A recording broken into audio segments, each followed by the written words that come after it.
பயணிகளை ஏற்றிட்டு போன பேருந்துக்கு திடீர்னு இப்படியா நடக்கணும்?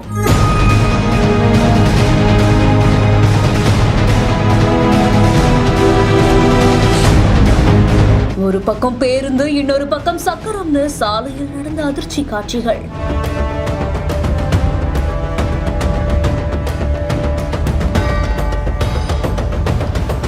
கேரள மாநிலம் கொல்லம் மாவட்டத்தில் அமைஞ்சிருக்கக்கூடிய கடற்கல் பகுதியில தான் இந்த பரபரப்பான சம்பவம் நடந்திருக்கு. அந்த சாலையில் அவ்வளவுக்கு வாகனங்கள் எதுவுமே செயல்படாத அந்த சமயத்துல தனியார் பேருந்து ஒண்ணு பயணிகளை ஏற்றிட்டு கடற்கல் கல்லரா வழித்தடத்துல பயணம் செய்து போயிட்டு இருந்திருக்கு. அப்ப வந்துட்டு இருக்கக்கூடிய அந்த பேருந்துடைய முன்பக்க சக்கரம் திடீர்னு கலன்று சாலையோரமா ஓடிய சம்பவம் பேருந்து ஓட்டுநருக்கு மட்டும் இல்லாம பயணிகளுக்கும் அதிர்ச்சி ஏற்படுத்தி இருக்கு. இதனால அந்த பேருந்து ஒரு நொடி நிலை தடுமாறி சாலையோரமா நிற்கக்கூடிய காட்சிகளும் இதுல பதிவாகி இருக்கு. அதிர்ஷ்டவசமா அந்த சாலையில எந்தவித வாகன ஓட்டிகளும் இல்லாததால பெரிதளவுல ஒரு விபத்து தவிர்க்கப்பட்டிருக்குன்னே சொல்லலாம். ஓடிட்டு இருக்கக்கூடிய பேருந்துல ஏற்பட்ட இந்த அதிர்ச்சி சம்பவம் சமூக வலைதளங்கள்ல வெளியாகி பரபரப்பை ஏற்படுத்தி இருக்கு. இந்த செய்தி குறித்த உங்களுடைய கருத்துக்களை கீழே ஷேர் பண்ணுங்க. மேலும் செய்திகளை உடனுக்குடன் தெரிந்து கொள்ள பிஹைண்ட் நியூஸ் வாட்ஸ்அப் சேனலுடன் இணைந்திருங்கள். இந்த செய்திகளை வழங்கியோர் Lexco holidays, doctor Srivarma wellness, MCR pure garden club.